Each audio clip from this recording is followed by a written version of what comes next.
Ladies and gentlemen, it's your boy back at it again. Hey, welcome to another edition of the Rico Report. Welcome. Thank you for tuning in. You guys don't have to tune in. You guys don't, but you choose to be here and it's appreciative. Let's go. We got things to talk about, baby. Hey, it's the off season. I don't know how, as content creators, that we come up with things every freaking single week and it doesn't get too repetitive. I apologize, but I mean, we're in draft season, man. We finished with the free agency. We made boatload of moves in free agency. We are now officially in draft season, right? We're talking about draft picks. We're talking about prospects. We're talking about a whole lot of stuff. But I still have a very big interest in what we will do to fill the roster, right? Fill some of our roster needs as we inch closer to free agency, right? Excuse me, to the draft. And I want to thank you guys because you guys have been tuning in. You guys have been rocking with me. You guys have been rocking with Z-Bat. You've been rocking with my man Rev. And you guys stay strong with us, man. So I appreciate you. We aren't at over 21,000 subscribers for no reason. So thank you for being here, man. So grab yourself your coffee if you need to. If you're at the gym, you know what I mean? Get that extra set in. You know what I'm saying? Get that little extra rep in, and let's rock with your boy. So let's go. Today's show. Are we in a need? Is McDermott in the need to hurry up and get himself a free agent corner, a veteran corner? That's been the conversation, right? Because we're trying to scoop up the next guy so we're good. I mean, dude, we've made over 15 transactions, give or take, by bringing in free agents, re-signing cats. You know what I'm saying? We've been making moves. It's not, I mean, listen, we're going to have to chill for a bit. Brandon Bean, you know what I'm saying? Read big contracts to Stephon Diggs. Like, we've got to now relax and now start focusing on the draft. And that makes sense. But there are some folks out there that feel that we should be signing one more guy so we can just be content and be fulfilled. We're full. We're now, our heart is content now because now we have big uncertainty with when Tre White will be returning. We have no idea. These injuries, everybody heals differently. Everybody comes back at a different pace, right? I'm hoping that he is ahead of schedule. He's a fairly young man. He should be able to spring back and get back into things. So we'll see how that plays out. But I'm going to tell you this, though. If he's not, are we prepared? Number one, are we comfortable with what we have sitting at our disposal on this team? It's actually very interesting. I'm actually very curious to see how this plays out. So let's jump into it now. But before we jump into it, I've got off the cuff. I don't want to call it news, but off the cuff topic that I want to speak on. Whether I want to speak on this now or I might wait till later, but I'll preface it now. Peter Schrager from Good Morning Football had a very interesting mock draft. I'm not sure if you guys are familiar with this mock draft, but let's talk about it right now. We're going to talk about it right now. He had a very interesting mock draft, and I'm curious if you guys don't follow me on Twitter, you guys are shameful for you guys. Follow me on Twitter right here, right there, Mr. Rico _BF. I might change my Twitter handle soon. I don't know. Mr. just sounds kind of, you know what I mean? But I might change it up. But anyway, he put out a mock draft for us. And something we've considered this position, but this specific individual never has been on our radar, my radar, not even close to my mock drafts. So if you take a look at this Peter Schrager mock draft, it's his first mock draft. Very interesting, to say the least. He's got the Bills taking a linebacker. Now, let me bring you back to me. Linebacker is not a bad idea. We've talked about this. I mean, any position, we are in a position to grab any position. We are. I mean, the only, excuse me, I almost choked on me. The only outlandish position for us to grab in the first round would be quarterback. There would just be no need. You can make a case for running back. You can make a case for receiver. You can even make a case for center. You can make a case for guard, any of the O-line position. You can make a case for defensive line, safety, corner. Every position you can make a case for. Now, linebacker, very interesting. More specifically, Quay Walker from Georgia. Very interesting from Peter Schrager. Now, I'm going to see if I can find the clip here. But how does one come to such a, I mean, how do I put this? How do you come to a decision like that? To say, you know what, Quay is the guy that the Bills will be potentially looking at. So Peter Schrager was on the Pat McAfee show, and he had an explanation for how he comes to his mocks. And I could talk about it, or I could just play you the damn clip, and you guys can hear the audio for yourself. So, fair question asked, right? So I'm going to play it for you guys. So check this out. Let me back it up a little bit. I'm going to pause it, and I'm going to play you guys that audio because I think it's actually very interesting. All right, so give me a second here. Came out today. This is a big deal because you actually do like real research, right? This is how you're feeling. This is what you're thinking at the moment. How much has changed in the past from your first to your second, and how accurate are you normally? Yeah, no, and this is what I kind of position it as. I don't have the hubris to come out here and be like, hey, I'm a scout, or I do hip swivel, or I can break down a 40-time why it matters. My best asset is I talk to everybody in the league. I've got a phone, I've got access, and people won't tell me who they're taking directly, but I'll get the feel for talking to a head coach or talking to a general manager. Detective. Here's what they're looking for, and here's the type of player they're looking for. And this player would be off their board. Then you start hearing the rumors from the other ones. Well, I hear at the pro day, this guy was talking about this guy. I think I've got as good a sources when it comes to this stuff as anybody, and my mock draft tends to be as accurate. But I don't come at it as, here's what I would do if I'm Seattle with the 9th pick. I do it as, here's what people around the league think Seattle's going to do with the 9th pick. So I look at it that way. If you want accuracy and you want kind of insights you're not getting everywhere else, that's my mock draft. If you want what the scouts and those, there's a lot of mock drafts for that as well. Okay. How interesting. So he's purely going by who he speaks to. He's talking to coaches. He's talking to GMs. And they're not telling him exactly who we're picking, but they're telling him, here's the type of player we're looking for. We're looking for a physical type of linebacker, or a physical type of player we want, headstrong. And we've been looking at this university. This university's got the type of players we're looking for. So he's like, okay. So then he goes by what they tell him, and he goes by, okay, what are the needs that these Buffalo Bills have? Okay, look at that linebacker position. Tremaine Edmonds, there's up and down questions about Tremaine Edmonds. Milano's the only other guy that's a stud. Other than that, we've got some depth players. Nothing that stands out. So then he mocks us to Quay Walker. I find that very interesting. Now, I'm not going to say too much on this topic because this is a topic for another day. However, I will say this. I was looking back to see McDermott and the teams that he's obviously been part of, and the most important team and the most recent team was the Panthers. And the Panthers had two very good linebackers in Thomas Davis, and you had Luke Kuechly. Now, if you're going to assess our linebackers, which one's closer to Luke Kuechly and which one's closer to Thomas Davis between Tremaine Edmonds and Milano? Is Milano the Luke Kuechly? Or is Thomas Davis the Luke Kuechly?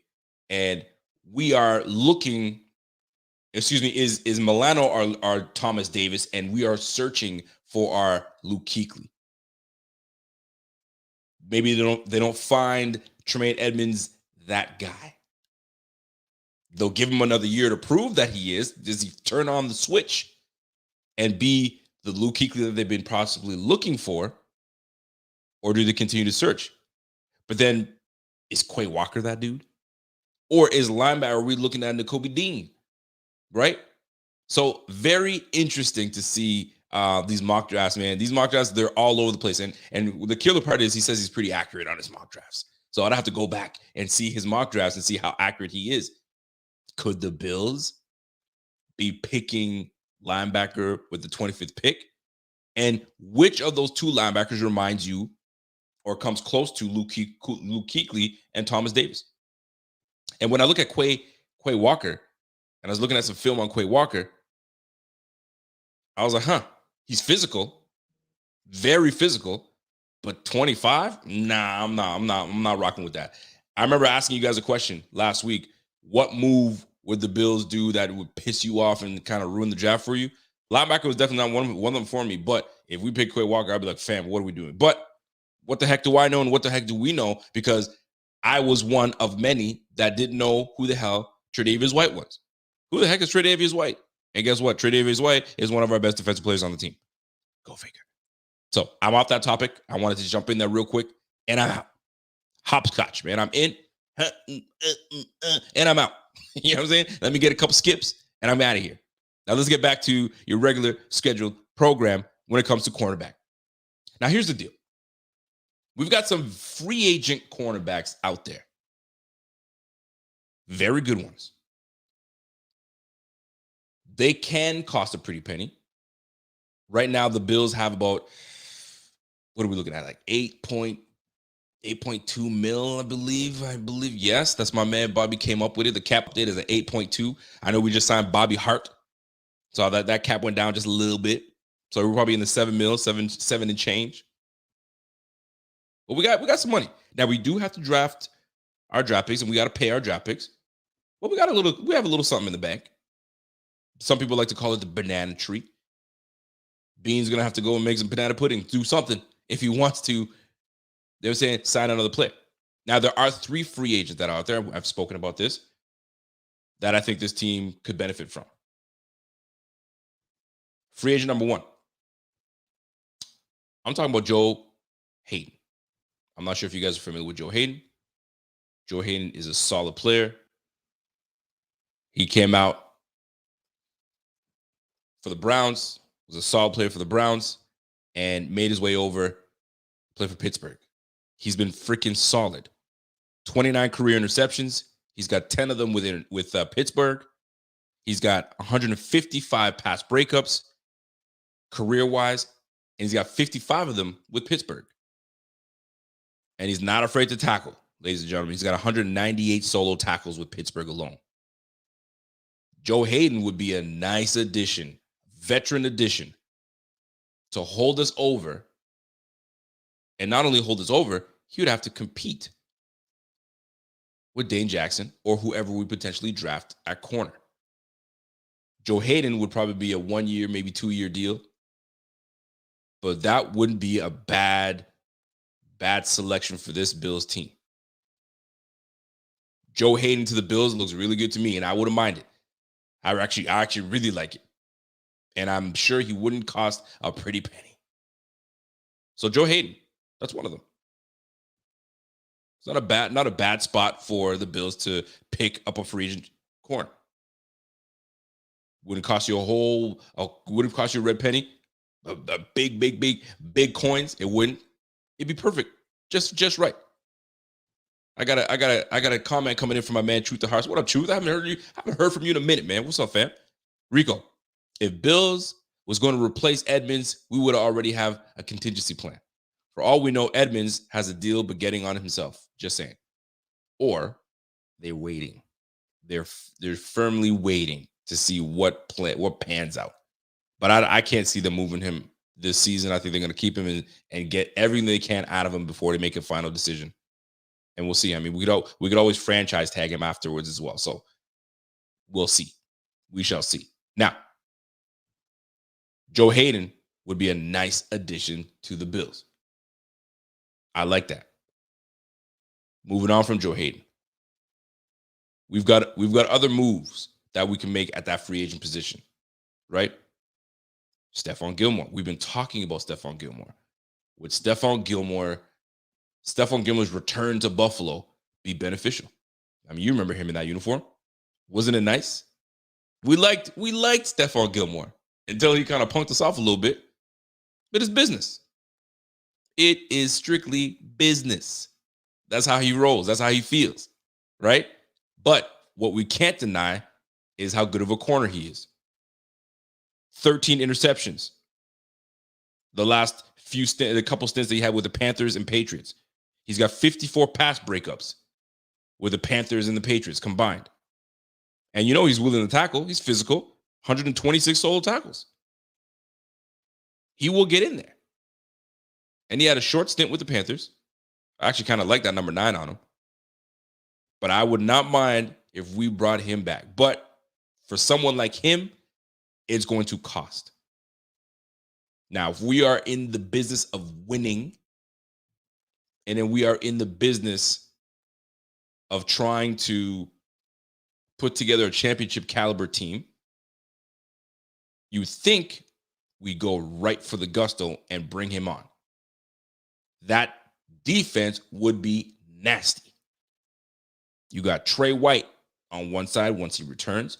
You got the Gilly Lock on one side. You got Jordan Poyer and Micah Hyde holding down the back end. And you got Von Miller and Greg Rousseau screaming at those quarterbacks. This defense can be extremely nasty. I'm going to tell you that right now. Now, that's Stephon Gilmore. See, MP says Gilmore is a pass for me. And if he's a pass for you, I certainly know he's a pass for you because you are in your feelings. Meaning you don't want any part of him because he must have punked off the Buffalo Bills and said, I want to be on TV. Well, guess what? We are on TV often. And we're probably going to be on TV for a long time. Often. So he would get his wish. He would get his wish. Being on TV, mama, look at me. Right? Now, another free agent that I'm looking at that I think would be great for this team, AJ Bouye. Would be inexpensive, still physical, still can play, still can get at it. Why not? Bouye's got 14 career interceptions. So he's got some ball skills. He's up there. 75 career pass breakups. So he's up in your face. He will be in your hip pocket. And he's got 190 total tackles in the last 5 years. 3 of them with Jacksonville. And he's done a couple stints elsewhere. Denver. I think he was in Denver for a little bit. But AJ Bouye would be a nice, low-key addition to this team that kind of gives you a bit of a stopgap, if you will. A veteran presence on the one side. And allows you to compete heavily. Now, all this is great. All this is fantastic. I'm a big fan of bringing these type of guys onto this team. It screams McDermott, right? Veteran guy, come on in, compete, and we go from there. So to me, that makes all the sense in the world. Now, I believe that the Bills, they absolutely love Dane Jackson. They absolutely love Dane Jackson. And I really believe they want to give him a true opportunity to start. I think they want to give him a true opportunity to be that Levi Wallace across from Tre White, right? I know that Brandon Beane gushed about him. Brandon Beane was elated that they were able to get this guy in the 7th round. And Dane Jackson seems to be very instinctual. He's right where he needs to be all the time. Sometimes you may get beat. That's going to happen. But if you hustle and you're where you're supposed to be, man, sometimes the ball just falls in your lap. And a lot of times it's happened when he's played with us. And what I love about Dane Jackson is he is physical. He has no bones about lighting your ass up. It's a pretty thing. It's a pretty thing. And I'm looking forward to seeing more of Dane Jackson. Problem is, we got Tre White that's still coming off an injury. And we still got to wait it out. But Dane Jackson is someone that I'm actually super excited to see him really take on in his 3rd year. I can't wait, actually. And it should be very interesting. Now, are we in a hurry? And this is the main question. Do we need to make these moves before the draft? You got 2 ways you can look at it. Get yourself a free agent corner right now. So that way, when you are going into the draft, you don't have that I need to get this player right now because you can actually chill and really evaluate. Not that they're not evaluating now, but there's less pressure for you to do that. In my opinion, wait it out. We are in no hurry to bring on any veteran corner. Why? Hear me out. And this is things that I'm sure you guys know, but the amount of, guys got to get up to 90. They got to get up to 90 players on the roster, right? You make your draft. You draft your 7, 8, 9 guys, whatever you guys have. And then once you draft some players, you're looking at kind of cutting some players as well. There will be some cap casualties. There will be some guys, you know what I'm saying, in these early camps and even now that will either ask for a release, because what ends up happening is this, right? You're a fringe corner where you had a decent year, but you didn't impress a whole lot of people. That's kind of like what our linebacker Tremaine Evans is going through right now. Fringe. And they draft a big time player, first round. You're like, okay, what the heck was that? You can do two things: compete and say, all right, bring it on, or like, I'm not doing this shit. Trade me. Find somewhere to trade me or release me, because I'll find my way. Y'all can deal with this rookie. I'm not doing this. This is where Bean comes in and says, ooh, there you go. Come on over. Come on over here and we'll take care of you.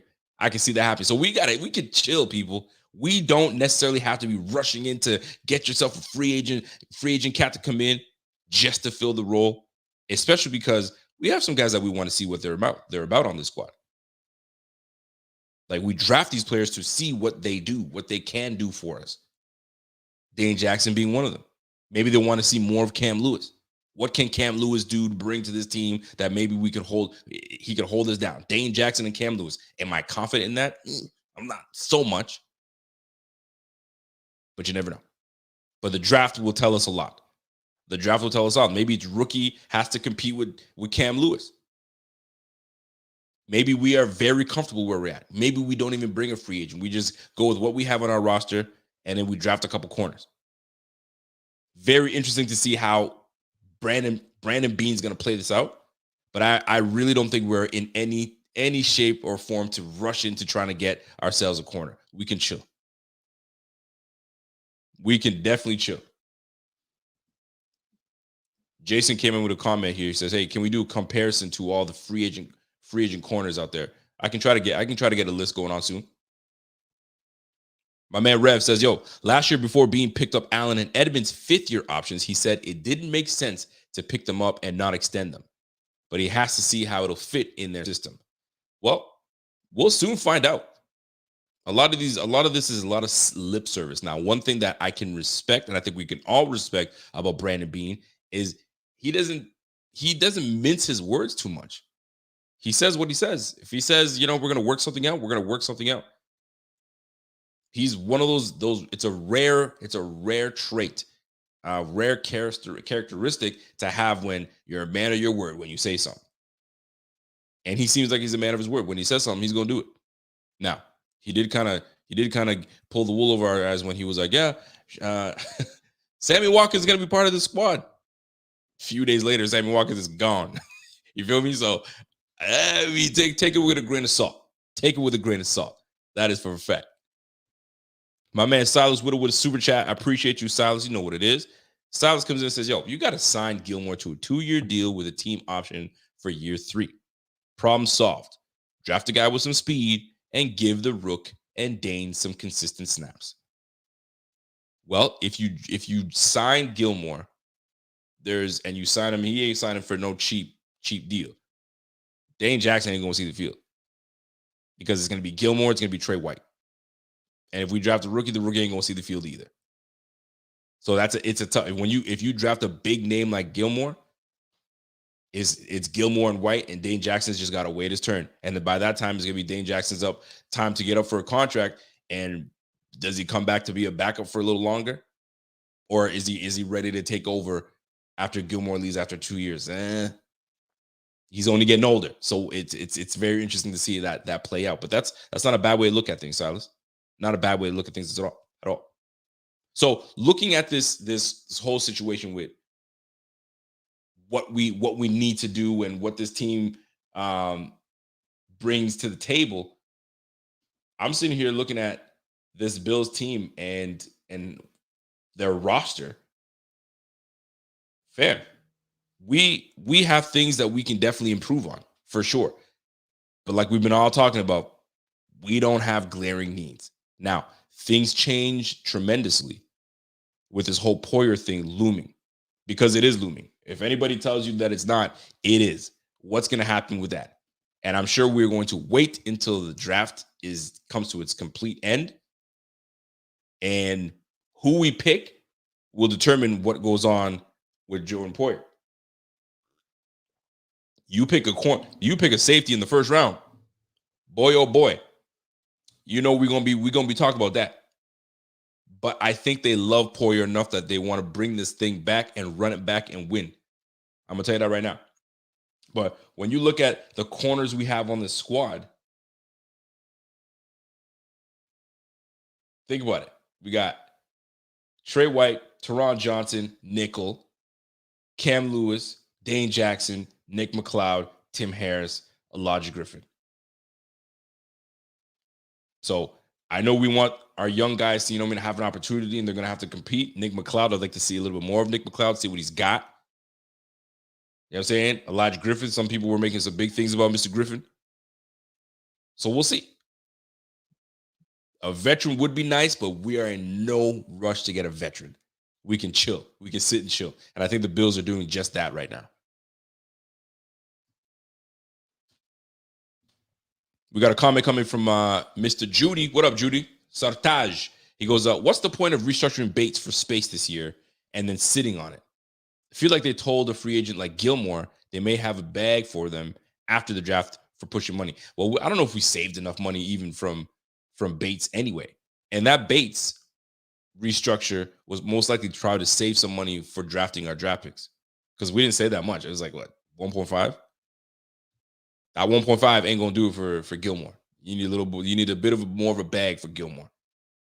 All depending, right? And the longer Gilmore is out there, guys like Gilmore, do their stocks go down or do they go up? Right? Right now the stock is even. Once the draft comes along, now it's a little different. Teams are gonna be looking. Or not. So he might be wanting to fall on a team. And when these guys are when they're late in their career like this, I don't want to say he's that late. He's still a young buck either way, but they're late in their career. At this point, it's about the money, yes, but it's about landing in the good spot too. You got to pick the best spot for you. And if you're not in the best spot, you can forget about them trying to just take the money somewhere. Taking the money, like, could you imagine going to Jacksonville, take the money in Jacksonville? I don't know if I'm ready to, be part of a team that's rebuilding and trying to make things happen, right? Can you imagine going to the AFC West right now? I mean, who's the worst team in the AFC West right now? AFC West is a gauntlet. I don't know what's going on with that AFC West, man. You got Denver, you got the Raiders, you got the Chiefs, you got the Chargers. Golly. You know what I mean? Or you can go to the freaking AFC South. Texans. You know what I'm saying? I don't know. You got to pick the right team, right situation. That's what it's going to come down to. Jason N says, signing Hayden to a 1-year contract in the draft an explosive cornerback in the draft, have a competition between him and Dane. Hayden, the rookie. Listen, I know what you're saying. I'm trying to read it really quickly. But you're pretty much saying, like, signing what I pretty much said earlier. You sign a guy like free agent like Hayden, draft yourself corner, you know what I'm saying, and have these guys compete and see how that plays out until Tre White gets back. 100%. I'm with you. I got a super chat coming in from my man Audrey, or my lady Audrey. What's happening, Audrey?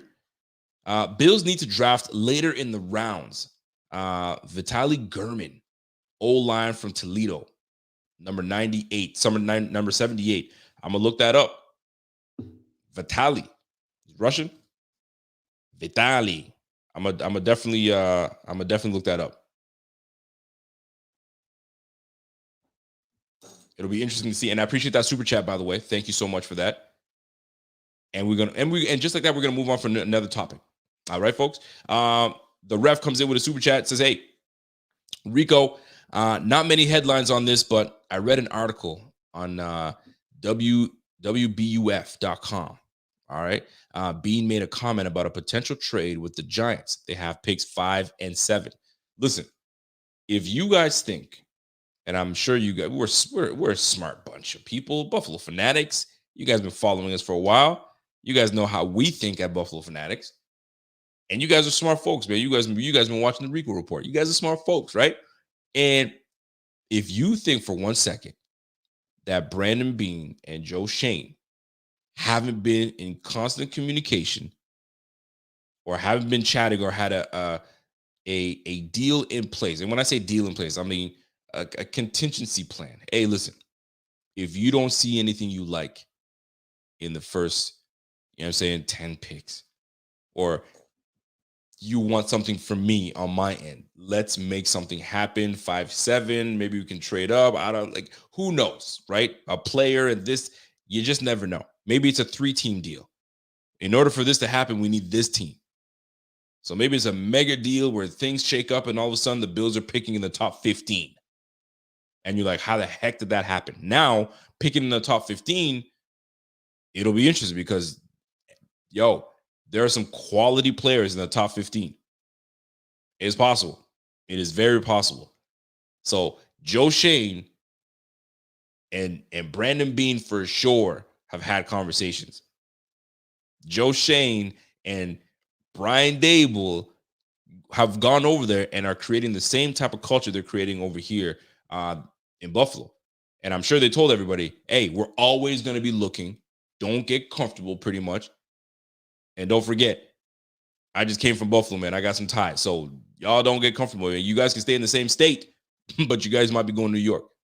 Who knows? We'll see. We'll see how that plays out. But is there anybody on that roster, on that New York roster, that we absolutely love?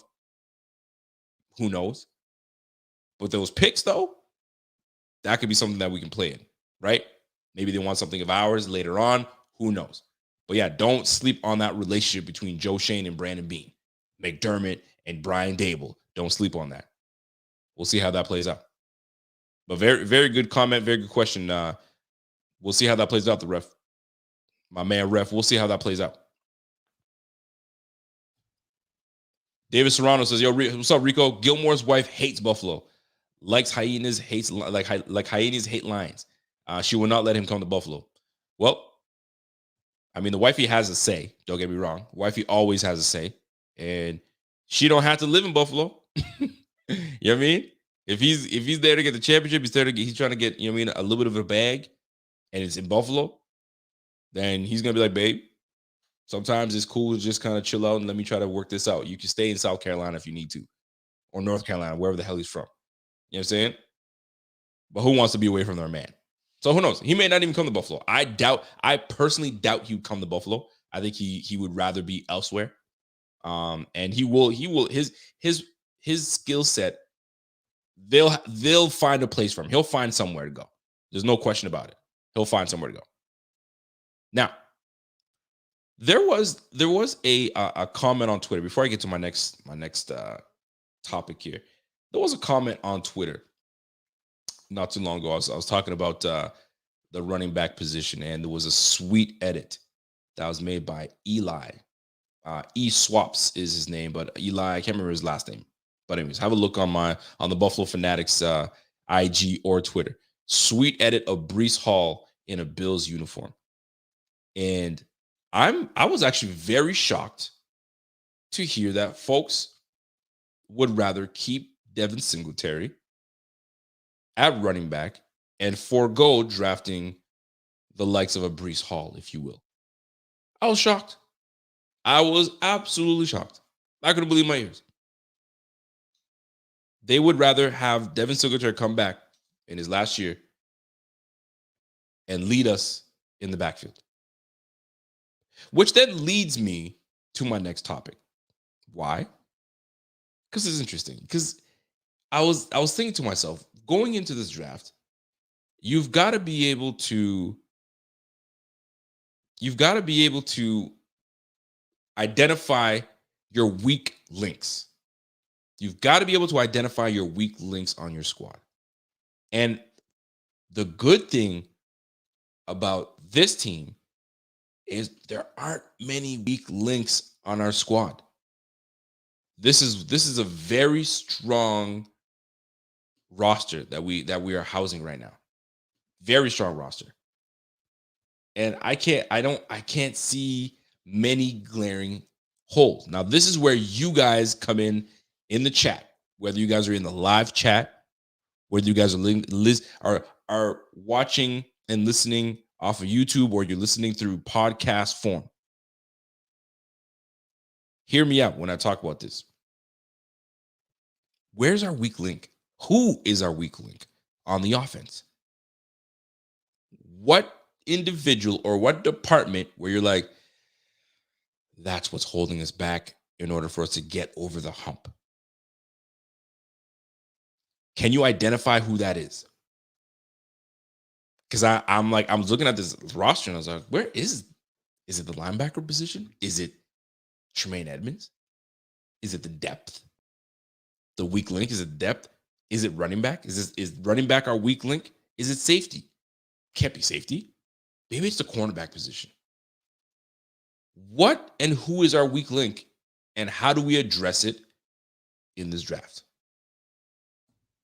Whitetown's King says, yo, Spencer Brown is the weak link. Damn. I mean, well, if you look at the O-line, he might be the weakest link on the O-line. Not a terrible thing. It's normal. He was a rookie, 3rd-round pick, fairly raw, but he got some nice starting snaps. And you saw some really good things with him. But it's not as easy as we think it is. So then I started going through the roster. All right, let's go quarterback. Weak link, clearly not Josh Allen. Our backup quarterback, though, Case Keenum, solid. Moving on. I'm not even looking at quarterback. Let's go to the running back position. Devin Singletary, Zach Moss, Reggie Gilliam. That's it. Those are our running backs on the squad. To me, that's our weakest link. Duke Johnson. I'm not saying Duke Johnson is poo-poo at all. Boy can still play, comes out of the U. He's nice like that. Not that guy. Tywan Jones doesn't touch the field like that. He's a special teamer. So I'm like, okay, I can make a case for running back. Let's go to the tight end room. Is the tight end room our weakest link? OJ Howard, crazy potential. Dawson Knox just broke out and became a solid player, a very big contributor to the Bills. Nah, the tight end room is not the weak link. Dawson Knox is definitely not the weak link. So what is it? Let's go to the receiver room. Some say that we have one of the best receivers and we have one of the best receiving crew in the game. Gabe Davis is coming up. Heavy. We just signed Stephon Diggs as one of the best in the game. You got Crowder that came from the Jets. Jameson. You got Lil Dirty. Exciting. Speed. Stevenson, who knows what's going on with Stevenson? Jake Kumro. Touchdown Jesus. Nah, we ain't looking at receiver. The receiver room is not the weakest link. Let's go to the O-line. We got Deion Dawkins. We got Roger Saffold. We got Mitch Morse. You got Ryan Bates at right guard. And you got Spencer Brown. Now, I'm looking at the right side. I love Ryan Bates. I don't see him as a weak link at all. I think he's a strong link. But you're only as strong as your weakest link. Is the right tackle our weakest link? Are we looking to improve our right tackle? Do we let him develop? I say we let this man develop because he's going to be a stud in this league. I'm not even looking at the O-line. Moving on. So to me, the two departments that I'm looking at, or the one department that I'm looking at on this offensive side of the ball, is the running back. The running back is our weakest link on this offense. Wouldn't you want to fix that part of your offense if that's your weakest link? But yet you have people that are so in there because they love this player and they fell in love with this player and they couldn't see this team without this player and don't want to upgrade this player. But there comes a time where you just got to be like, hey, fam, we got to upgrade this position, because if we upgrade this position, this team, this offense is nearly unstoppable. It was nearly unstoppable last year.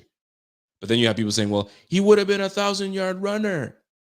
He would have been 1,000-yard runner what was the excuse that I got? He would have been 1,000-yard runner if we had the line that we had near the end of the season. Yes, he also would have been 1,000-yard runner if Josh Allen didn't have 760 damn yards.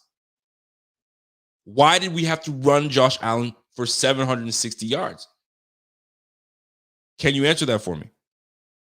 Normally, your offensive coordinator would not run your quarterback with the amount of carries that Josh Allen had. They would not run him that way if we weren't competent in running the rock.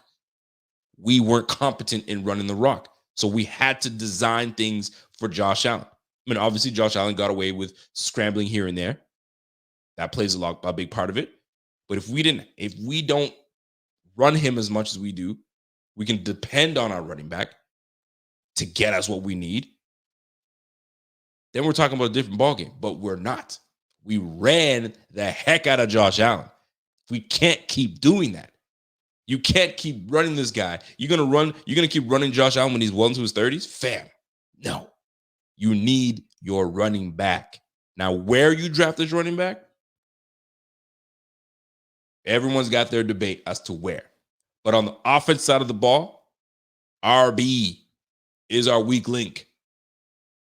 Scott Billiken says, yo, second RB, Singletary gets hurt, we're effed. Thank you. I mean, any position that your star gets hit and gets hurt, we're effed, right? But if you have good depth, we're okay, right? Take a look at Tre White. Goes down, you're like, oh, not Tre White. We're trying to make the playoffs. What are we doing? Hey, we were still alive and well. Could we have used them against the Chiefs? Maybe. But that's neither here nor there. But I'm telling you right now, weak link on this offense is RB. So how could you sit there and say bring back Singletary? And there's no slight on Singletary. I like Singletary. I really do. I think he's a good back. But there's not a problem with upgrading where you feel that that's a weak link. That's just what it is. Guys, it's the move that needs to be made, right? Now, that's the offensive side of the ball. Where's the weak link on the defense? Let's talk about it. D-line. Let's go from D-line all the way up. You got Von Miller, Greg Rousseau, Boogie Basham, AJ Epinesa. We got Jordan Phillips, Tim Settle, Daquan Jones, Ed Oliver. Am I missing anybody? Mike Love. Who am I missing? Am I missing anybody? Do you see a weak link on that defense? Ed Oliver, Daquan Jones, Tim Settle, Eli Onku, the Ottawa native. That's my man's. I got to get him on the show one day, one of these days. Phillips, Russo, Epinesa, Basham, Shaq Lawson. I forgot about Shaq Lawson. You know what I'm saying? Brandon Bryant, Mike Love. Not the weak link. We've actually strengthened that link. All right, moving on to linebacker. Who we got a linebacker? You mean? Matt Milano, Tyler Matakevich, Markel Lee, Joe Giles Harris, Tyrell Dotson. Listen, I'm going to stop right there. A linebacker is our second biggest need, and that's our weakest link, in my opinion. If you go to the cornerback room, you got Dane Jackson, Tre'Davious White, Cam Lewis. I mean, shoot. There's another weak link right there. So where is the biggest need? And where's our weakest? Because if Tre'Davious goes down, if Trey goes down, Tremaine Edmonds, we got Tyrell Dotson and Matt Milano. We've had that combo before, and Tyrell Dotson held his own. Very much so. I like Tyrell Dotson, actually. Very good player. You go to corner, if Dane Jackson goes down, problem. Big problem. So maybe it's not linebacker. Maybe it's corner. So let me ask you this. Would you be opposed, now that we've talked about weak link, we talked about, I mean, you got to go through it. You go on the offensive side of the ball, it's clear, at least in my opinion, where the weak link is. You look at the defense side of the ball. One can make a case for linebacker being weak, or maybe thinking long term. One can make an argument for cornerback. So now going into this draft, your first 3 rounds, corner, RB, LB, LB, corner, RB. What are we looking at? It makes sense to go corner just to get that out the way, get a solidified corner, a rookie that's coming in that's had success, you know what I'm saying? And you know, our guy McDermott loves a guy that's played, you know what I mean, all 5 years of college, you know what I mean, a senior guy. That's his preference, at least. So you know he's going to be looking for something like that. Do we go linebacker in the second? Dare we go linebacker in the second? Very interesting. I got a super chat coming in from my man Silas. What up, Si? There's no reason to take an RB before round 3 unless it's a generational RB talent. There isn't one in this draft. Plenty of production RBs on day 3. There are some production RBs on day 3. Why would you wait till day 3, though? If you can get your top talent in the first and second, maybe third. I wouldn't go past the third. If I'm taking an RB, I personally would not go past the third unless someone drops that should have been a second rounder and they drop into the 4th and 5th, which I highly doubt.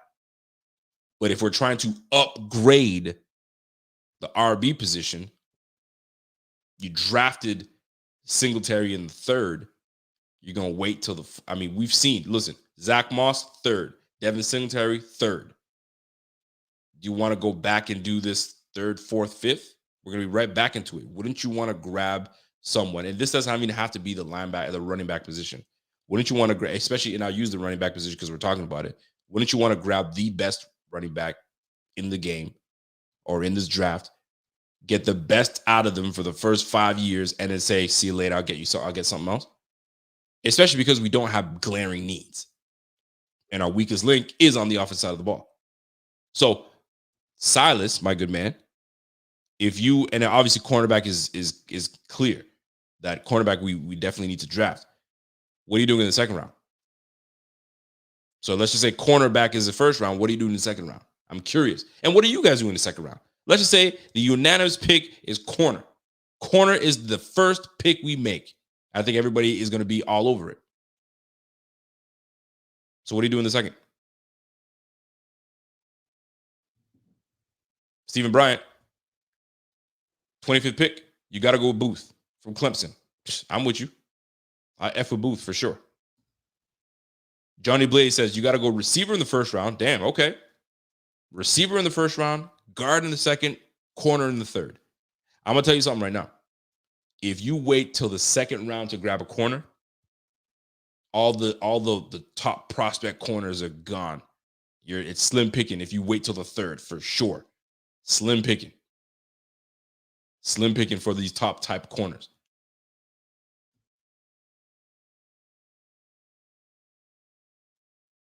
I'm pretty sure you just said receiver first, no? Did I just read that correctly?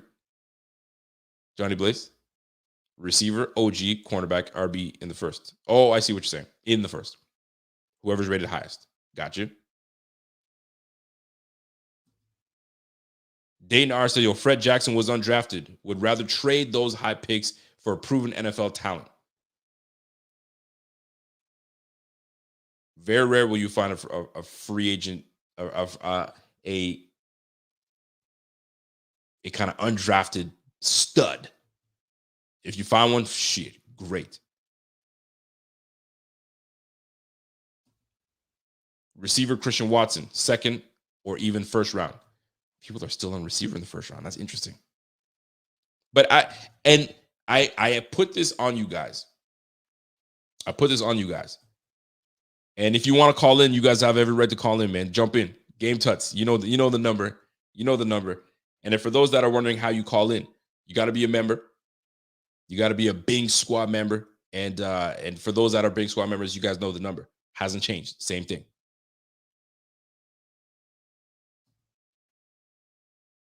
RB first round. Second round, you go with a cornerback. Third round, you go with a linebacker. Trust the process with the McDermott's coaching to get our DBs right. We need a day one game changer at RB. That's the opinion that I share as well. But some people don't feel that way. They actually feel they physically feel ill when you mention running back at first round. They're ready to throw up. It is what it is. Salute to my man Silas. Silas, I appreciate your super chats. You know that's the truth, man. Positional value dictates taking receiver, cornerback, interior lineman, defensive end, and DT early because those cost more on contracts. Yo, he says I'm calling. Yo, you know the number side. You know the number. Number hasn't changed. We here. The number, I'm going to have to post the number again, fellas. I'm going to have to post that number again. If you guys want to call in, I'm taking call-ins ASAP. Let me see if I can post the number for y'all. I'm going to post it in the YouTube community chat. So in the meantime, while I do that, if you guys have not been able to go ahead and download our BF Network app, I highly suggest it. It's dope. It's fun. Jump all over it. I think you guys will enjoy it. If you haven't downloaded it, download it. If you have downloaded, much appreciation. You guys are real ones. So as I'm going to play this commercial for y'all, I'm going to actually post the phone number into the community chat so people know to call in and go from there. So hang tight, play this commercial, and we'll be right back. Overdrive.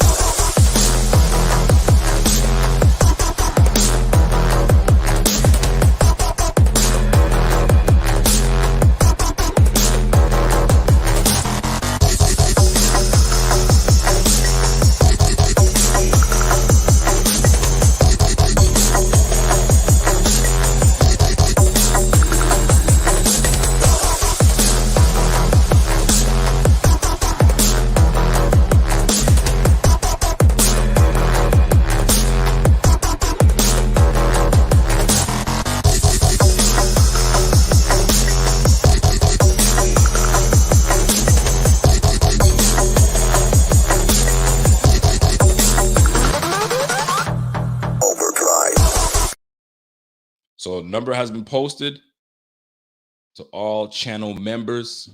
So go ahead and jump in if you want to call. Go ahead and go to the community tab in the chat.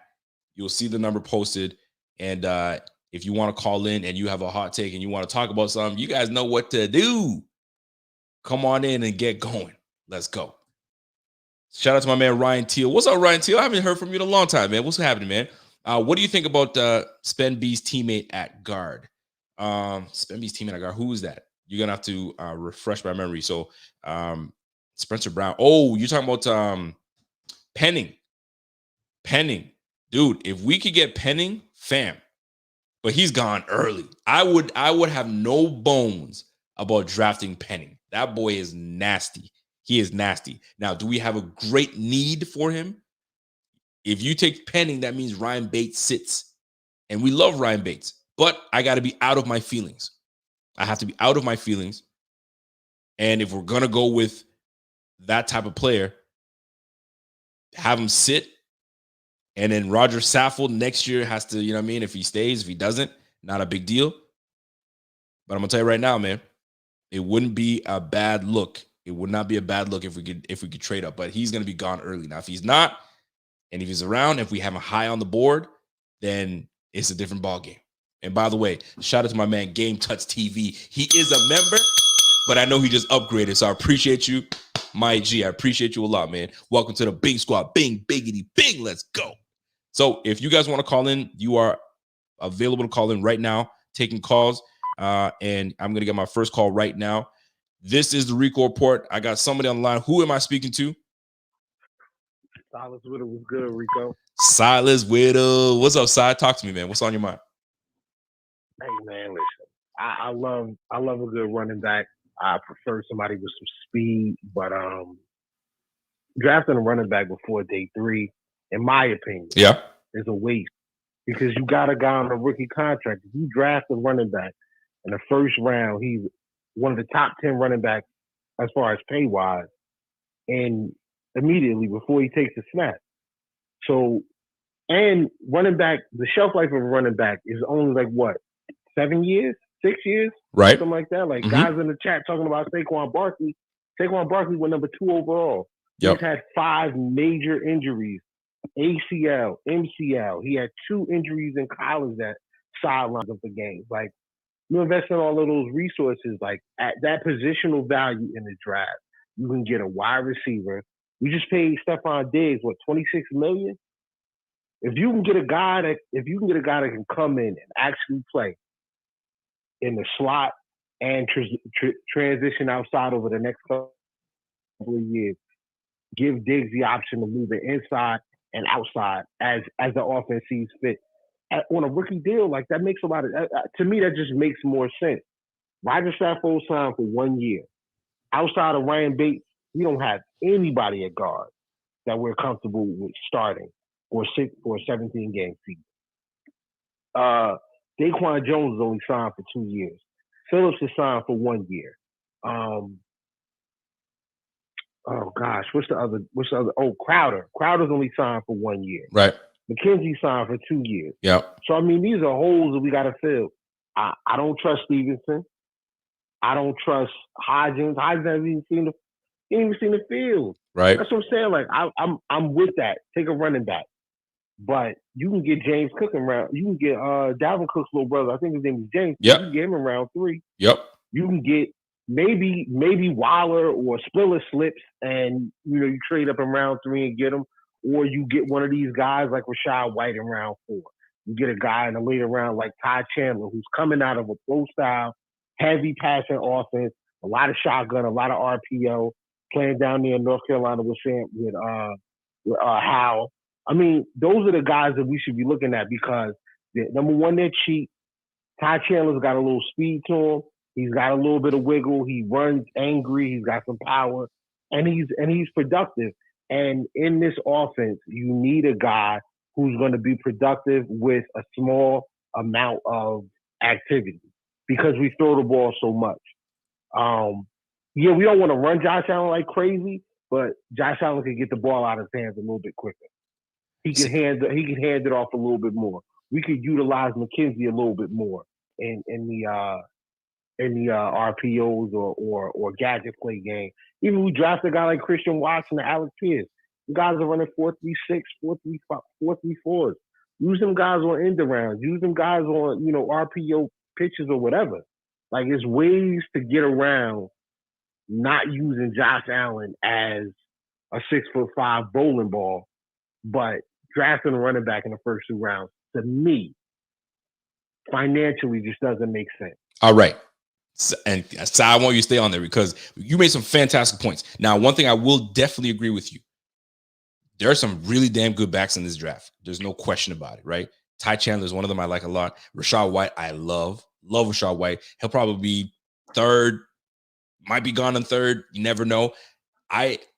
To risk jumping and having a guy in the 4th and 5th, you're I wouldn't say you're taking a chance. You're not taking a chance per se, but if you have a surefire pick that contributes right off the bat and that will help your team, I don't see just to not take him. That's one thing. But there are some talented guys in the back. Now, one thing I don't agree with is picking a receiver in the first. Now, because if you pick a receiver in the first, and there's no problem with it, by the way, it's not a bad, horrible pick. We can go anywhere. Just quarterback, we just can't go. But anyway, if you go receiver in the first, if you do, right, there's some talented guys. They're not going to be, you grab a receiver in the first, you need him to be a contributor right off the bat. He's going to be behind Diggs. He's going to be behind Gibson. Excuse me, you got me saying Gibson. He's going to be behind Gabe Davis, and he's going to be behind Dawson Knox in those. So you're going to have him as the fourth option. You want to draft a first rounder to be the fourth option receiver on your squad. I get it. You're looking at next year. But even next year, he's still the fourth option because it's going to be Davis, Diggs, Dawson. Then the receiver. Depending on what receiver you grab. Is it a slot receiver? Is it a number 2 receiver? Well, the number 2 receiver is Gabe Davis. So talk to me. Okay, so I'm going to use the 2 guys that I said. Yeah. Who would be available at 25. For sure. Or maybe even in the round 2. All right, so let's look at Christian Watson. Let's look at Alex Pierce. Yeah. Christian Watson, 6'4", 208, 4'3", 640, 38-inch vertical.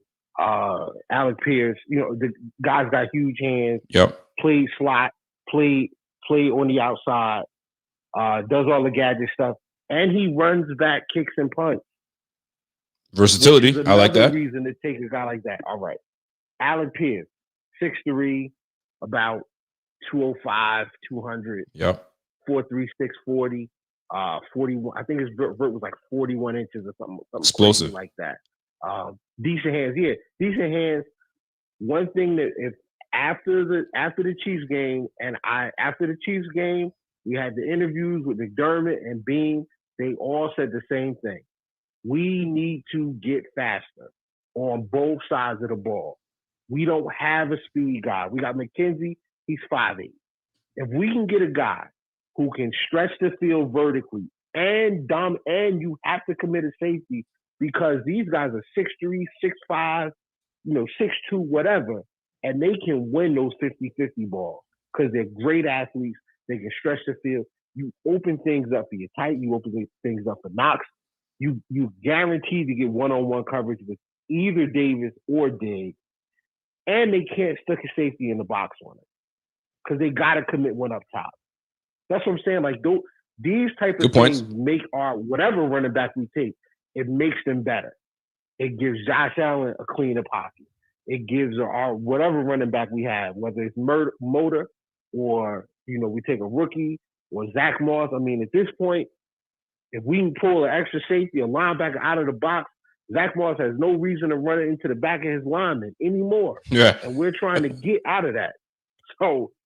You know what I'm saying? I'm just saying, like, those things, like, everything has a cause and effect. For sure. I think positional value in round 1, the pick should be either corner or guard. If Zion Johnson or Kenyon Green is sitting there, take him. If Andrew Booth is there, take him. Absolutely. If Kyler Gordon is there, I don't even like Kyler Gordon because I don't think Kyler Gordon is fast enough to play. I don't want him. I don't want him because he ran a 4.5. But if McDuffie's there, or you feeling great about McCreary, take him. Yeah. Go ahead. Get the receiver. Get the receiver because you can use the receiver in so many different ways, and it opens up your offense. Like without that speed factor. That's one thing I love about Beasley. Beasley makes a lot of catches and got a lot of first downs, but he did not stretch the field. People were sticking linebackers on Beasley. Facts. And it was okay. I mean, so we got to get a guy that can stretch the field. So, and I have no problems with that. The same argument can absolutely be made for the receiver when you're looking for speed. Tyreek was no damn first rounder. Tyreek is what, 5'7"? Tyreek Hill, 5'7", and they found that man in the 5th. So the same argument can be made for anybody, but speed is something that we do need. You know what I'm saying? We got that Tyquan Smith. Is it Tyquan Smith? His name is not coming to me right now. Tyquan Thornton. Tyquan Thornton. Man is got good size to him. He's a little thinner, but he can run. He's got that speed. But you made some very valid points. Very valid points. I'm not here lamenting that we grab a running back in the first. It wouldn't make me mad if we did, because I knew that that person would be an instant contributor right off the bat. We always talk about closer, right? We got Von Miller to be the closer on the defensive side of the ball. Sometimes you need your back to be your closer. Devin Singletary, is he a closer? Debatable. If you can find your, and now this is where it comes preference. Is there a good enough guy that you feel in this draft that can be a closer? That's the one that's debatable. But Silas, you made some fantastic points, man. Real talk. Right. Rico, I appreciate it, but I don't think that we have that guy in this draft. That's see, that's what it is. Okay. If this was Jonathan Taylor, like, I'm not saying never take a running back. For sure. Like, if Adrian Peterson is sitting available at 25, Heck yeah. I don't care what our needs are. We could need everything. I would say, everything outside of quarterback. Yeah. I would say go get AP because he's a generational talent. Like, facts. Those guys come once in a long time. Years. Same thing with Tyreek Hill. Like, they got lucky. You don't find Tyreek Hill production in the 5th round every year. But you can find great running. You can find great running backs in the later rounds. What's the guy that used to play for Houston? Running back for Houston wasn't even drafted. Yeah, I know who you're talking about. He's smooth runner. I know exactly what you're talking about. I forgot. He wasn't even drafted. Yeah. There's a lot of guys like that. So, that's why I just think position good point. value because Fair of point. These contracts, and always, as always, man, great show. No doubt, man. Yo, that's a fantastic call, man. Silas, I appreciate you. You know I do, man. And I appreciate your phone call. You made some fantastic points, man. RBs can be had in the 4th. Can be had. Go ahead. One more thing. My last thing. Hey, y'all, everybody in the chat, tell a friend to tell a friend. Y'all need to start booking y'all stuff now for this Buffalo Super Bowl parade. Hey, yo. Book your stuff now because the rates are going to be crazy. It's going to be crazy. Yo, book it now. I booked mine after we signed Von Miller. I'm booked already. Good. He's booked. He's booked and busy and booked and ready. Let's go. Yo, listen, is there room at the Red Roof Hotel? I don't know, man. I got an Airbnb, bro. There you go. My man. Yo, Silas, I appreciate you, my man. And anytime you want to call me, you know the number. You call me, bro. I got you. Yes, sir. All right, man. That's my man, Silas Whittle.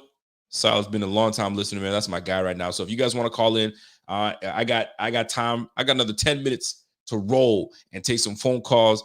Silas made some fantastic points.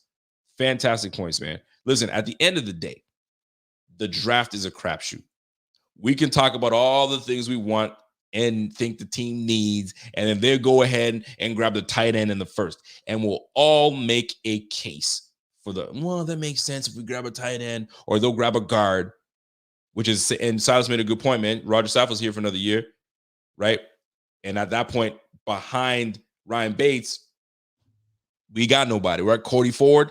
We'll see what Cody Ford is really made of with Aaron Cromer being our guy. But we'll see what it is, man. I'm going to take another phone call coming in. Oh, I had a phone call, and then the phone call dropped. So whoever was just trying to call right now, go ahead and call me again and get on the line and go from there. So if you guys are ready to call that line. The line is open. The hotline is open. And make your way calling right now. Let me see if I can try to. Oh, we got a call right now. Let me get this call. If it's going to let me pick up the damn call. Incoming call. It's not letting me pick it up. If you guys trying to call me, call right now. This is the time to do it. I don't know why my phone was acting up, but call right now if you're trying to make that phone call. Scott Blakely comes in. Let me get this call here. Let me read Scott Blakely here, and then I'll get that call. I got Scott Blakely says that White may not be back until October. Cornerback is obviously in the 1st round. In my opinion, they have no room for 8 picks. Trade up and get Booth. And that's what Scott Blakely said. Ladies and gentlemen, I got a line. I got somebody in line right now. Who is this? Who am I speaking to? It's your boy. I didn't upgrade. I had my membership canceled because I got a new credit card. And my man was dedicated enough to become a member once again. I appreciate you. Game Touch TV. Max, Dayton, Ohio. What's up, Max? What's happening, man? What's on your mind, bro? So it's been a minute. So, and I always love your show. Is like my favorite. Appreciate it, man. Appreciate it. Talk. I wish. Shout out to Skip and Shannon. They're like my favorite professional, but the topics that they talk about are awful. But anyway, it's my turn. Yeah. It's my turn. Skip Bayless, man. I'll tell you. How will Baker Mayfield sneezing affect his trade value? I know, right? Anyway, stupid, awful. Anyway, no, our boy Silas, fuck with his points to For a sure. point. No pun intended. Yep. He was talking about don't take a running back until day 3. Mm-hmm. That's a little steep. All right. Because That's my fear. I guess that's 4th round, right? That's too late, all right? Because I'm sorry, the odds, you can go and look into it, and maybe you can look at 2017 and be like, oh, look at all the running backs, but that was a special year. If you look at players drafted in the 4th round, I mean, it is an absolute crapshoot. I mean, you can look back in the past 3 or 4 years, and you literally have a list of like 400 players that are drafted past round 4, and how many are starting right now? Like, not very many. So. Nope. To me, I think that where we pick at pick 25, right? Yep. 25? Yep. I think if there is a running back, whether it's Kenneth Walker or Breece Hall, whoever, that you can get production out of and can be the bell cow, because I think that's what the Bills need. They need somebody who's consistent. In my opinion, that's what they need as well. Right. And you look at somebody like a Najee Harris last year for the Steelers, I think he was absolutely worth the what they took him like 26 overall or something, like in that range, that late in the 1st round. In that range, yeah. Like, to me, the Saquon Barkley pick might be one of the worst top 5 draft picks, non-quarterback, that I can remember in a long time. Terrible idea, by the way. But like, as long as it's not top 20, if the talent is there, if they are able to be a bell cow, then go for it, especially if they're a good pass catcher. I still don't understand the Barkley pick, though, because he'd never even toted the rock more than 20 times in college, or like five different games or something, which is ridiculous. I can't believe the Giants are a mess. But anyway, Dable, shout out to you. Hopefully you can fix that dumpster fire. But I think if I'm all for best player available, to be honest. I mean, I think that obviously with Tre White being hurt, and he tore his ACL in I want to say November or December, he's going to be out probably, until it might be week 5, week 6 before he's back. So it's problematic in general. I can't believe we lost Levi Wallace for so cheap. I think he was definitely worth it. Seeing some of the other people that got paid so much money, but also, I think Silas's biggest crutch for his point about day 3. And this is kind of interesting, and he's probably right. I haven't looked into it, but like if you draft a running back, in the 1st or 2nd round, they're already like top 10 in most paid running backs, which is just crazy. Yeah, it is crazy. Kind of funny to think about, but the shelf life is valid, right? But I think people need to stop worrying about the cap so much, because with all of the restructuring that goes on and all of the cap keeps changing. Like what it was raised by some like 20 million this year or something. Like it's going to keep going up. Exactly. And so the sooner you pay your guys, the better. And so I don't think the Bills need to worry as much about cap, especially because their quarterback they have. Like we are in a situation where we have a top 4 quarterback, where it literally does not matter, if our team is maybe don't have slightly as good of a defensive line as our opponent or something like that. If we have the better quarterback, that takes you so much farther. And as long as we have that guy, we don't need to build a super squad. The Rams, they, fuck them draft picks or whatever. Don't even get me started, all right? Because you want to talk about a changing narrative with them. I know this isn't really Bills related, but those dudes were so close several times to losing to the Bucks and to the sorry ass 49ers. So could you imagine? Oh my God, it's craziness, man. It is crazy. If they would have lost, oh my God. Especially, man, they're like dog shit. I'm gonna say this though. But anyway, go ahead. I will say the Bills right now, we are in the most, I would say we are in the most fortunate position right now. Absolutely. Obviously, we have some pressure because we are viewed as Super Bowl favorites, and that's the expectation. But we've got a top 4 quarterback. If you closed your eyes and had a list of Rodgers, Mahomes, Brady, and Allen, and you picked them out of the hat, they're the 4 best quarterbacks. Yep. Right? Which is, Only 3 other teams can say that. And we, most importantly, we play in the most wide open division in football, or in the conference. The NFC East is the worst division in football, but we play in the division where we have the largest margin between the next best team in our division. Yep. And in this conference, I mean, the AFC West, good Lord. AFC North, almost just as crazy. AFC South, but I mean, those others, I mean, there's going to be at least 2 damn good teams that are going to miss the playoffs, just like last year. Tough. You know, the Colts missed the playoffs somehow. Yeah, man. You know, Ravens got decimated by injuries. It's going to be that way. The Chargers missed the playoffs somehow. You know what I mean? It's going to happen. But it doesn't matter. Like, we're going to get a home playoff game. Right? We went 11-6, lost some bad games, but it didn't matter.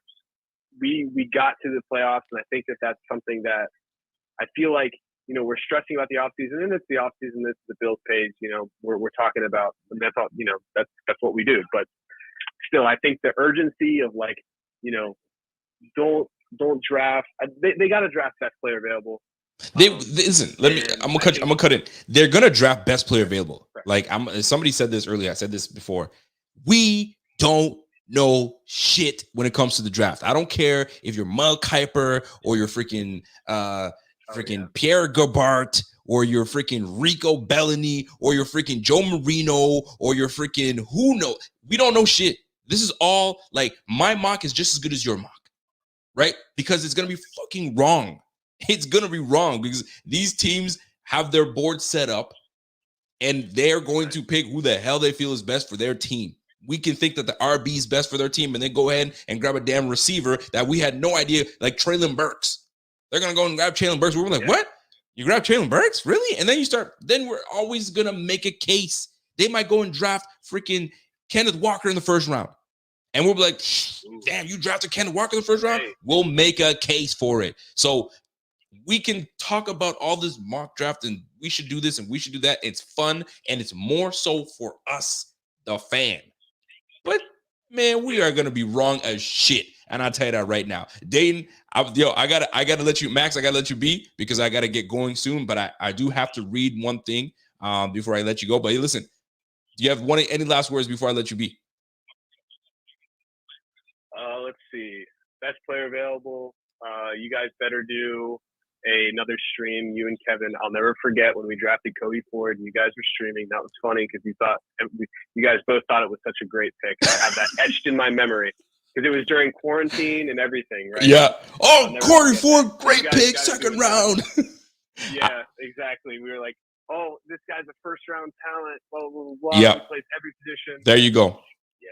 There you go. And let me tell you right now. That's all I want is you and Kevin to stream the. We are definitely going to be streaming draft day for sure. You best believe it. Away. We're going to have guests coming in and out. It's going to be lit like it always is. It's going to be fun. And I can't wait for Kevin's face when Kevin's in a very good place right now. He loves his team. And the fact that they're going into the draft and they're loaded already, it's going to be a good draft for him. But I'm going to let you be, Max.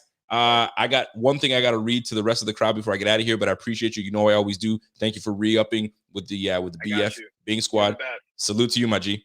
Never change. Yeah, and you know I won't, man. I'm always the same, baby. Let's go. Of course. Yes, sir. All right, man. Take care, boss. That's my guy, Max. Max is a good dude. Now, Silas was brought up some things earlier today. Now, in the chat, before I get out of here, I need give me 3 years. Right? Between 1990 to 2021. Pick 3 years. Give me, if you want 2003, give me 2011. Give me a year. I don't care which one. Right? I'm testing something out. Because a lot of people talk about get a running back and it doesn't upset me. It pisses me off. No, I'm just kidding. But get a running back in the 4th, get a running back in the 5th. Like they're gonna pan out. Right? That's why there's rounds. Round 1 is where your best players are at. Round 7, those are your, we'll see what happens with him. And if it pans out, it pans out. Or I can cut him on a dime and it won't cost me shit. Right? Stevie Johnson, 7th round pick. Precious. That's my favorite Bills player of all time. That's my guy. Right? But there are some 7th round picks that are bums.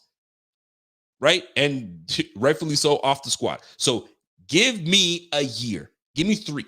You know what? Let's fuck it. Give me 2. Pick 2 years from 1990 to 2021. Give me something. I haven't even looked at it to really show you what's going on. But somebody give me something. I don't know how delayed this chat is, but I've asked this question 3 damn times and nobody's giving me a damn year. Let's go. Give me something before I get out of here. What's your favorite year? Right? Between 2000, what was it, 1990 to 2021. What y'all got? You know what? Before you guys listen, okay, 1994. Thank you, Big Baller Bean.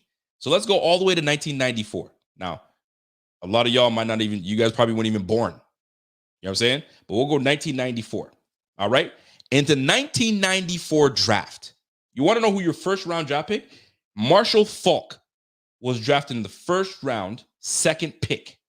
All right? After that was Greg Hill. Then you had Eric Rett. That was the 2nd round. Charlie Garner was in the 2nd round. You guys remember Charlie Garner. Some of you guys will. The young bucks won't. And I'm going down the list. Right? And I was more specifically going into the 4th and beyond. Dorsey Levens, 5th round. Lamont Warren, Fred Lester, Anthony Daigle, Jamal Anderson was drafted in the 7th round. Right? Jamal Anderson, the drafted by the Falcons. You guys remember Jamal Anderson, right? The Dirty Bird. Jamal Anderson. Give me another year. Give me another year, damn it. 1996, Maurice Anderson. Let's go 96. Because I'm trying to tell you, you guys think there's a whole bunch of running backs that's going to pan out in the 4th and beyond. And you're like, you're sitting like, come on, son. You know what I'm saying? So, and Marshall Faulk, Hall of Famer, 1st round, 2nd pick. Don't tell me that you can't find these backs and they can't pan out. They can. Don't ever draft. Could you imagine them skipping on Marshall Faulk because it's a running back? I'm not grabbing Marshall Faulk. Are you nuts? No, thank you. Come on, man. This is what I'm talking about. And no slight on Silas. Silas got me into this, right? So let's go 1996. Do you guys remember Tim Biakapatuka for the Panthers? My gosh, I can't believe I pronounced that perfectly on the first one. All right. 1996, Lawrence Phillips. Right? Started off great, not so great, right? Eddie George was a 3rd rounder. 3rd rounder. Let's see. So we got Eddie George. We got Mike Allstott was the 5th. I'm looking at names that you guys might might know. Reggie Brown, Stephen Davis. Stephen Davis was a 4th rounder. You guys might not remember who Stephen Davis was. I'm looking at this and nobody else in that draft that you guys would actually say, oh yeah, that's that baller. No, 4th and beyond. You think you're gonna find something because you guys try to make the running back such a position of no need. You put no value and respect on the running back position where you think you can grab something in the 4th and say you'll have a really good back in the 4th. They'll pan out for you. Well, I've read you 2 years now. Let's go 2012. Somebody gave me 2012. Let's go a little more recent. Let's go to the 2012 draft pick. All right. My man Silas came in. What up, Silas? Silas comes in and says, yo, you can look over the last 5 years. Tony Pollard, Ramondre Stevens, Marlon Mack are all round 4. Okay. That's why I'm using random years. I'm using random. I'm making you guys choose the random years, right? I got to watch my time because I don't want to be late for work. So 2012, Trent Richardson. We already know about Trent Richardson, right? Here we go. Trent Richardson was the 3rd. Awful pick, by the way. Trent Richardson was awful. Okay.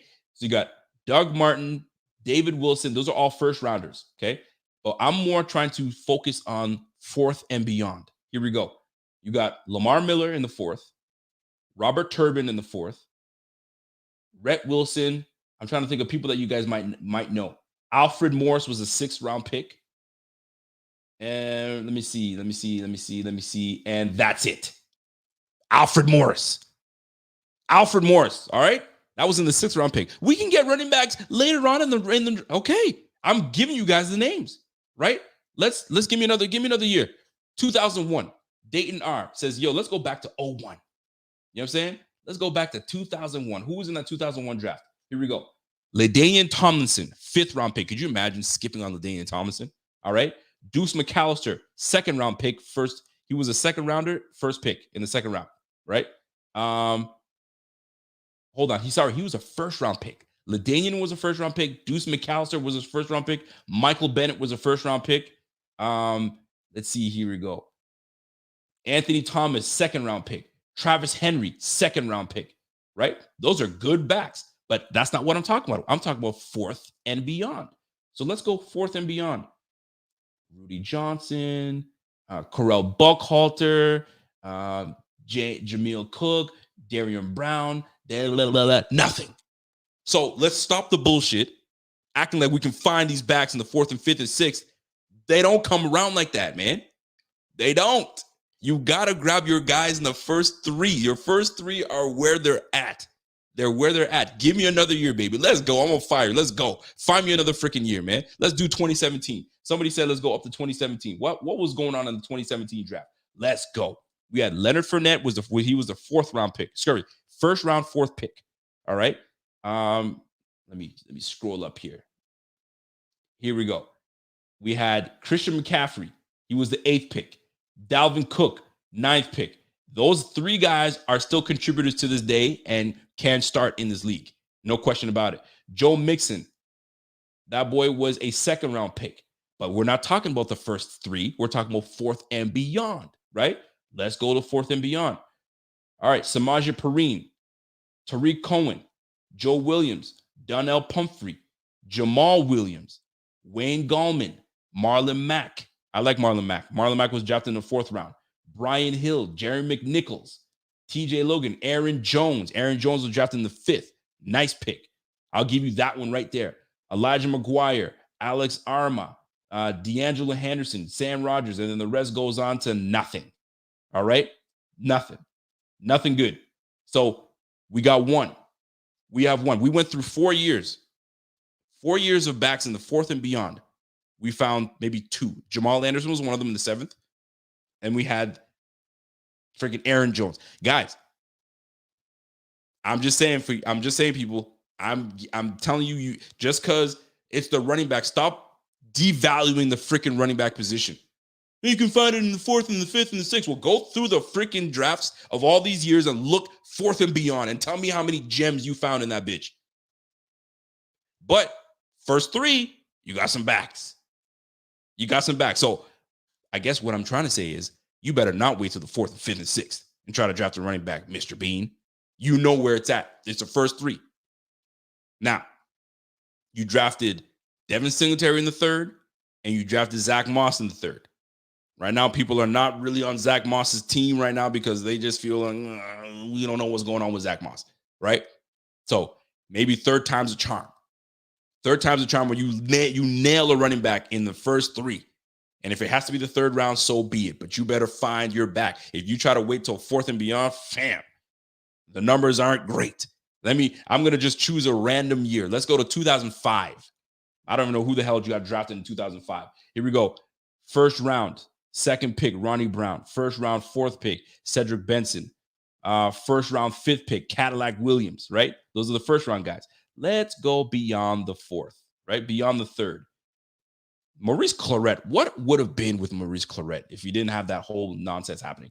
All right, fourth round, Marion Barber. I love Marion Barber. Marion Barber was legit. Marion Barber, Brandon Jacobs in the fourth. Cedric Faison, no, I remember him, but he wasn't great. Darren Sproles with a fourth round pick. Let me see. Let me keep going. So we got two guys that were decent guys in that. Are they game changers? Absolutely not. Are they bell cow guys that you can say, yo, that's my guy? Absolutely not. 2004, Steven Jackson, first round pick. Julius Jones was a second round pick. Let's go fourth and beyond. Moelde Moore, no thank you. Michael Turner. I like Michael Turner, man. Thick old thighs. Michael Turner. He was a fifth round pick. Other than that, nothing. One guy. One freaking guy. So you know what? I'll take my freaking chances on grabbing a running back in the first, second, and third. I am not waiting until the fourth. Sorry, not happening. Anyway, folks, that's my time. It's 11 o'clock. I got to get going because my black ass is going to be late. And you know what they say about black folks? We always late. Can't have that. So, ladies and gentlemen, don't mean to end it like this, but I had to talk about it, man. I had to talk about it. I wanted to take your phone calls, but I just can't. because your boy's got to go. But ladies and gentlemen, stop sleeping on the damn running back position. You know what I'm saying? Stop sleeping on the damn running back position, baby. Let's go. We got our grab bars in the first 3 rounds. I'm not playing no games, man. Silas, I respect you. You know I do. You brought up some great freaking points. No question about that. No doubt. But don't be sleeping on the running back position. Don't be sleeping on the cornerback position, because we gotta make sure we handle our cornerback position, but we can't rush into drafting signing a free agent corner. We can chill. Let's draft first. Let's see who gets cut around the league, and then we can fill our needs then. But until then, remember, Rico says you don't know shit. You don't know shit. Neither do I. We're all speculating. From the top guys in the league, from Mel Kuypers to the little guys like us. You know what I'm saying? We ain't no shit. We're just going to have to wait it out and be surprised and shocked like everybody. You guys already know the drill. Ladies and gentlemen, thank you guys for tuning in. You guys are the best. Follow me on Twitter right here. Mr. Rico _BF. You know what I'm saying? Let's try to get this thing going. Let's try to get our subs going. Smash that like before you get out of here. We're trying to get up to 22,000 subscribers, and we're trying to make it all the way to 30K. Let's make it happen, man. And with that being said, you guys be great. You guys be good to one another. And until next time, it's your boy, and I'm gone. Let's go. Woo!